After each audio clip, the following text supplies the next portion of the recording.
দৰ্শকসকলৰ বাবে এই মুহূৰ্তত লৈ আহিছো এটা অন্যতম গুৰুত্বপূৰ্ণ খবৰ। ৰাজ্যৰ মুখ্যমন্ত্ৰী ডক্টৰ হিমন্ত বিশ্ব শৰ্মাই উল্লেখ কৰিছে যে এজন পুৰুষে এগৰাকীতকৈ অধিক মহিলা যদি বিয়া পাতে তেনেহলে 7 বছৰ পৰ্যন্ত জেল হ'ব।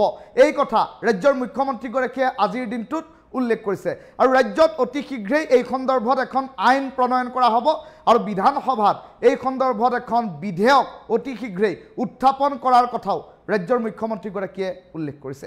এই ডাঙৰ খবৰ দুটা মিনিটৰ দৰ্শকসকলক জনাই আছো।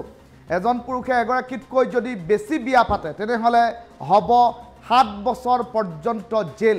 ৰাজ্যত আহি আছে কঠোৰ আইন। এই কথা ৰাজ্যৰ মুখ্যমন্ত্ৰী ডক্টৰ হিমন্ত বিশ্ব শৰ্মাই সুস্পষ্টকৈ উল্লেখ কৰিছে। 25 নৱেম্বৰত বিধানসভাৰ মজিয়াত উত্থাপন হ'ব এই বিষয়টোক লৈ এখন গুৰুত্বপূৰ্ণ বিধেয়ক।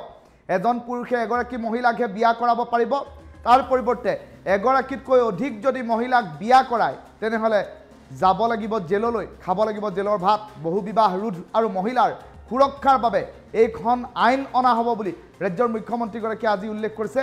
আজিৰ দিনটোত শিলচৰত এক কাৰ্যসূচীত অংশগ্ৰহণ কৰি ৰাজ্যৰ মুখ্যমন্ত্ৰী ডক্টৰ হিমন্ত বিশ্ব শৰ্মাই এই মন্তব্য প্ৰকাশ কৰিছে। এটা ডাঙৰ খবৰ টাইমিটৰ দৰ্শকসকলক জনাই আছো, কিয়নো ৰাজ্যত অতি শীঘ্ৰেই আহি আছে বহু বিবাহ নিয়ন্ত্ৰণ কৰিব পৰা এখন আইন। বহু বিবাহে বিভিন্ন সময়ত বিভিন্ন লোকক বিপদত পেলাই আহিছে। তেনে পৰিপ্ৰেক্ষিতত ৰাজ্যৰ মুখ্যমন্ত্ৰীগৰাকীয়ে উল্লেখ কৰিছে যে 25 নৱেম্বৰত বিধানসভাৰ মজিয়াত উত্থাপন হ'ব এখন গুৰুত্বপূৰ্ণ বিধেয়ক, যিখন বিধেয়ক আইনত ৰূপান্তৰিত হোৱাৰ পাছত বহু বিবাহ ৰোধ আৰু মহিলাৰ সুৰক্ষাৰ বাবে এইখন আইনে কাম কৰিব। শিলচৰত আজিৰ দিনটোত ৰাজ্যৰ মুখ্যমন্ত্ৰীগৰাকীয়ে মহিলা উদ্যমিতা আঁচনিৰ চেক বিতৰণ এক কাৰ্যসূচীত ভাগ লৈছিল আৰু তাৰ পাছতেই সংবাদ মাধ্যমৰ সন্মুখত ৰাজ্যৰ মুখ্যমন্ত্ৰীগৰাকীয়ে আহিবলগীয়া এই কঠোৰ আইনখন সন্দৰ্ভত কৰিছে গুৰুত্বপূৰ্ণ কেইবাটাও মন্তব্য। যদি এগৰাকী পুৰুষে এগৰাকীতকৈ অধিক মহিলাক যদি বিবাহ কৰে তেনেহলে সেইগৰাকী পুৰুষ সেই আইনখনৰ জৰিয়তে জেল হাজতলৈ যাব লাগিব, 7 বছৰ পৰ্যন্ত জেলৰ ভাত খাব লাগিব আৰু এজন পুৰুষে এগৰাকী মহিলাকহে বিয়া পাতিব পাৰিব।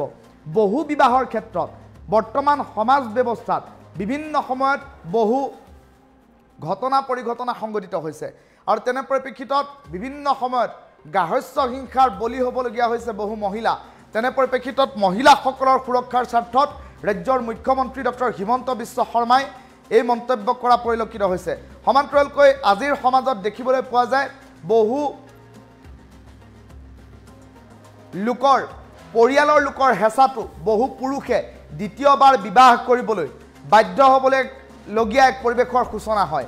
তেনে পৰিপ্ৰেক্ষিতত তেনেধৰণৰ গাৰ্হস্থ্য হিংসা সৃষ্টি কৰিব পৰা বহু বিবাহ ৰোধ কৰিবৰ বাবে এতিয়া মহিলাসকলক সুৰক্ষা দিবৰ বাবে ৰাজ্যৰ মুখ্যমন্ত্ৰীগৰাকীয়ে এখন কঠোৰতকৈ কঠোৰ আইন প্ৰণয়নৰ কথা উল্লেখ কৰিছে আৰু এই মন্তব্য অৱতাৰণা কৰাৰ পাছত সম্প্ৰতি বিষয়টোক লৈ ৰাজ্যজুৰি এতিয়া চৰ্চা আৰম্ভ হৈছে। যিজন ব্যক্তিয়ে এগৰাকীতকৈ অধিক মহিলাক বিবাহ পাশত আবদ্ধ কৰিব সেইজন লোক 7 বছৰ পৰ্যন্ত জেল হাজতলৈ যাব লাগিব।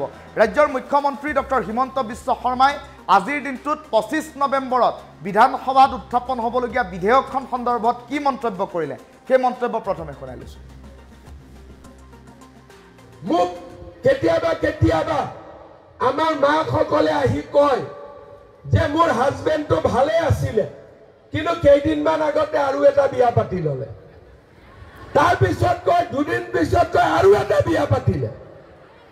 তাৰ মানে এটা পুৰুষে 3টালৈকে বিয়া কৰাই দিয়ে। এতিয়া 25 নৱেম্বৰত মই বিধানসভাত আইন আনি আছো, এজন পুৰুষে এজনতকৈ যদি বেছি বিয়া কৰাই 7 বছৰ জেলত যাব লাগিব। ভাল হ'বনে নহয়? হ'বনে নহয় ভাল? আজি কোনেও অসমত মহিলাৰ কাৰণে আগত ইমান চিন্তা কৰা নাছিলে। এটা হাজবেণ্ড 3টা ৱাইফ কেনেকে চলিব? এতিয়া মই কৈছো নহয়, এজনৰ এটা হ'ব লাগিব, 2টা হ'ব নোৱাৰিব। মোক কেতিয়াবা কেতিয়াবা আমাৰ মাকসকলে আহি কয় যে মোৰ হাজবেণ্ডটো ভালে আছিলে, কিন্তু কেইদিনমান আগতে আৰু এটা বিয়া পাতি ল'লে, তাৰ পিছত কয় 2 দিন পিছত কয় আৰু এটা বিয়া পাতিলে। তাৰ মানে এটা পুৰুষে তিনিটালৈকে বিয়া কৰাই দিয়ে। এতিয়া 25 নৱেম্বৰত মই বিধানসভাত আইন আনি আছো, এজন পুৰুষে এজনতকৈ যদি বেছি বিয়া কৰাই 7 বছৰ জেলত যাব লাগিব। ভাল হ'বনে নহয়? হ'বনে নহয় ভাল? আজি কোনেও অসমত মহিলাৰ কাৰণে আগত ইমান চিন্তা কৰা নাছিলে। এটা হাজবেণ্ড, 3টা ৱাইফ কেনেকে চলিব? এতিয়া মই কৈছো নহয়, এজনৰ এটা হ'ব লাগিব, 2টা হ'ব নোৱাৰিব। মোক কেতিয়াবা কেতিয়াবা আমাৰ মাকসকলে আহি কয় যে মোৰ হাজবেণ্ডটো ভালে আছিলে, কিন্তু কেইদিনমান আগতে আৰু এটা বিয়া পাতি ল'লে। তাৰপিছত কয় 2 দিন পিছত কয় আৰু এটা বিয়া পাতিলে। তাৰ মানে এটা পুৰুষে 3টালৈকে বিয়া কৰাই দিয়ে।